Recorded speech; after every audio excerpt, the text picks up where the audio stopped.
The dust from the marble saw tastes like expensive chalk. It settles on my tongue. A fine, gritty reminder that everything in this valley is being ground down to satisfy a single man's vision. I am standing in the center of what will be the atrium, a space designed to swallow the sun. The glass overhead is 3 inches thick, reinforced with a subtle, shimmering mesh that catches the light at noon. To my left, the polished concrete floor stretches toward the north wing, unbroken by transitions or seams. To my right, Marcus is adjusting the cuff of his linen shirt. He does not look at the blueprints spread across the makeshift table. He looks at the way the shadow of a crane bisects the floor. The crane is silent today. The only sound is the rhythmic metallic ticking of a cooling generator somewhere in the sub-level. I need to move the load-bearing column 3 feet to the east. If I don't, the cantilevered balcony will eventually groan under its own weight, a slow-motion failure that would take a decade to manifest. I explain this to him using the vocabulary of physics: stress points, torque, structural integrity. Marcus listens with his head tilted, his expression as unreadable as the dark water in the infinity pool outside. He reaches out and touches the edge of the blueprint, his thumb smoothing over the vellum. His skin is a deep, matte contrast against the stark white paper. He says that the column stays where it is. He says that he prefers the tension. He tells me that a house without a little bit of danger is just a box. He smiles, but his eyes remain fixed on the blueprints, tracing the lines I drew 3 months ago when I still thought this was just a career-defining commission. The secret hunger is not the money. The money is astronomical. A number that has already cleared my student loans and bought my mother a condo in Scottsdale. But the money is just the fuel. The hunger is the autonomy. In the city, I was a junior associate at a firm where my name appeared in the fine print of someone else's legacy. Here, I am the hand of God. Marcus gave me 40 acres of high desert scrub and an unlimited line of credit. He told me to build something that would outlast the concept of a mortgage. He told me he chose me because I wasn't afraid of scale. He was right. I am obsessed with the way steel can be made to look like silk. I stay because I want to see if I can actually make the roof float. The anchor of normalcy is the bowl of green apples on the kitchen island. Every morning at 6, a member of the silent rotating staff replaces them. They are always Granny Smith. They are always chilled. I take one every morning and carry it with me as I walk the perimeter. Today, the apple is particularly cold, the skin waxy and perfect. I bite into it as I walk toward the eastern exit, the one that leads to the equipment staging area. The door is a heavy slab of charred cedar, fitted with an electronic lock that sits flush against the frame. I reach for the handle, my fingers still sticky with apple juice. The handle doesn't budge. This is the 3rd time this week the biometric sensor hasn't recognized my thumbprint. It's a technical glitch, Marcus says. The desert heat messes with the sensors. The dust gets into the crevices. I turn around and see Marcus standing at the far end of the gallery. He is holding a glass of water, watching me. He doesn't offer to help. He doesn't call out. He just stands there, a dark silhouette against the brutalist concrete, and waits for me to realize that I am not going anywhere until he decides the conversation about the column is over. The exit mirage happened 3 weeks ago. I told him I needed to go back to the city to consult with the glass manufacturers in person. The samples they sent were slightly off-tint, a microscopic lean toward green that would ruin the sunset reflection. Marcus agreed immediately. He told me his driver would take me to the airstrip at dawn. I packed my leather duffel bag with a sense of triumph that felt like a physical weight lifting off my chest. I spent that evening drinking a vintage Bordeaux with him on the terrace, talking about the properties of light. I felt like a partner. I felt like an equal. At 4 a.m, the driver wasn't at the gate. The gate itself was dead. The massive steel panels that slide into the hillside were locked in the closed position. When I found Marcus in the library, he was surrounded by hundreds of printed photographs of the site. He looked exhausted. He told me the manufacturer had called at midnight. They were filing for bankruptcy. The glass was already on a truck, diverted to a warehouse 2 states away. If I left now, the shipment would be lost in the legal shuffle. If I stayed, he could use his influence to intercept the delivery. He looked at me with such genuine concern, such a profound need for my expertise, that I felt a surge of protective vanity. I stayed to save the glass. It wasn't until 2 days later, while checking the manufacturer's website on a restricted VPN, that I saw they were having their most profitable quarter in a decade.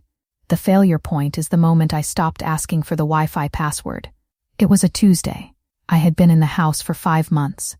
The structural shell was complete. A ribcage of white steel and glass rising out of the sand. I was sitting in my living quarters, a glass box within a glass box, trying to draft the interior staircase. I realized I hadn't checked my personal email in 12 days. I hadn't called my mother. I hadn't looked at a news headline. I stood up to go find Marcus, to demand the satellite link be restored. But then I looked at the staircase. It was perfect. It was a spiral of cantilevered stone that seemed to defy gravity, a feat of engineering that would make me the most famous architect of my generation. If I left, if I fought him, if I made a scene, he would hire someone else to finish it. Someone else would put their name on the plaque in the entryway. Someone else would explain the mathematics of the stone to the journalists.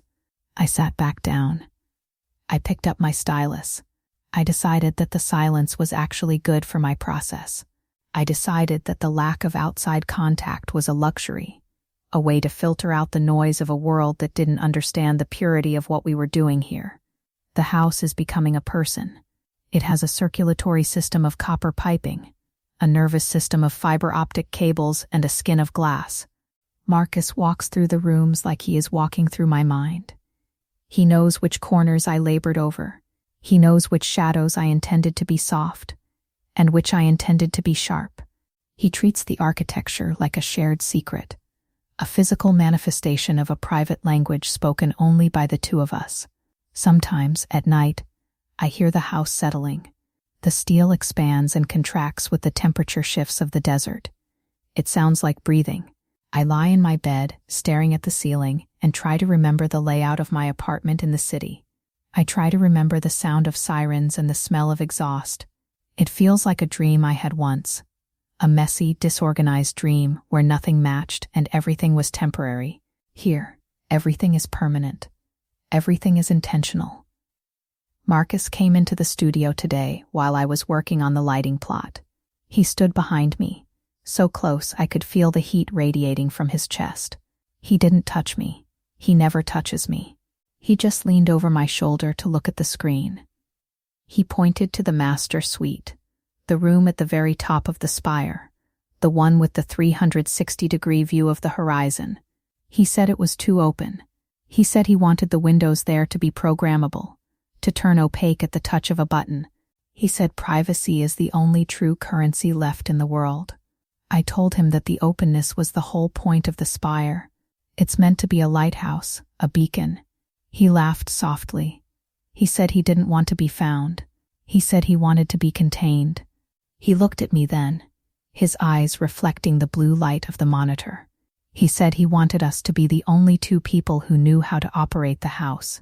He spoke about the we, as if it were a legal entity, an unbreakable contract signed in the very foundations of the building. I went to the kitchen to get an apple. The bowl was empty. This was a deviation. The staff never forgets the apples. I walked to the service entrance, the one hidden behind the pantry. I pushed on the door. It was locked. I went to the main entrance. Locked. I went to the garage. The cars were there. 3 silver ghosts under silk covers. But the overhead door was disconnected from the motor.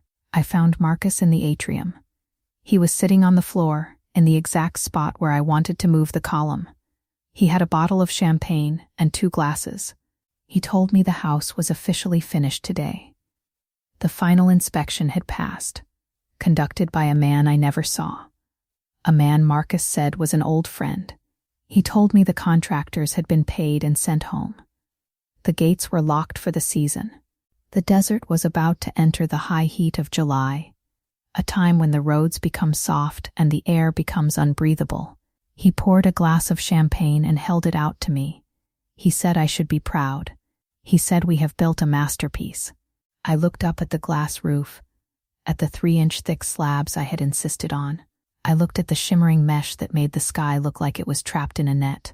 I realized then that the tension he wanted in the column wasn't about the weight of the balcony. It was about the weight of the silence. I took the glass. The champagne was cold, crisp, and expensive. It tasted like the dust from the marble saw. I sat down on the floor across from him. The concrete was cool against my legs. I looked at the exit, the beautiful charred cedar door that I had designed myself. I knew that if I walked over to it and tried the handle, it wouldn't move. I knew that the biometric sensor would never recognize me again. I thought about the city. I thought about the firm. I thought about the thousands of people who would never see this house, who would never know that I had achieved the impossible. I looked at Marcus. He was watching me with a quiet, patient expectation. He wasn't a captor. He was a patron. He was the only person in the world who truly appreciated the genius of my work. I took a sip of the champagne. I told him he was right about the column. The tension is better this way. It makes the rest of the room feel like it's holding its breath. He nodded, satisfied. He said he knew I would see it eventually. He said that once you understand the beauty of a perfect enclosure, you never want to look at the horizon again. The sun began to set, hitting the glass at the exact angle I had calculated. The mesh flared into a brilliant, blinding gold. For a moment, the entire atrium was filled with a light so intense it felt like a physical pressure. I closed my eyes and let the warmth wash over me. I felt the house around me, solid and immovable, a billion-dollar tomb of my own design. I wasn't afraid. I was exhausted. I was finished. I reached out and touched the concrete floor, feeling the slight vibration of the generator deep below. It felt like a heartbeat. It felt like home.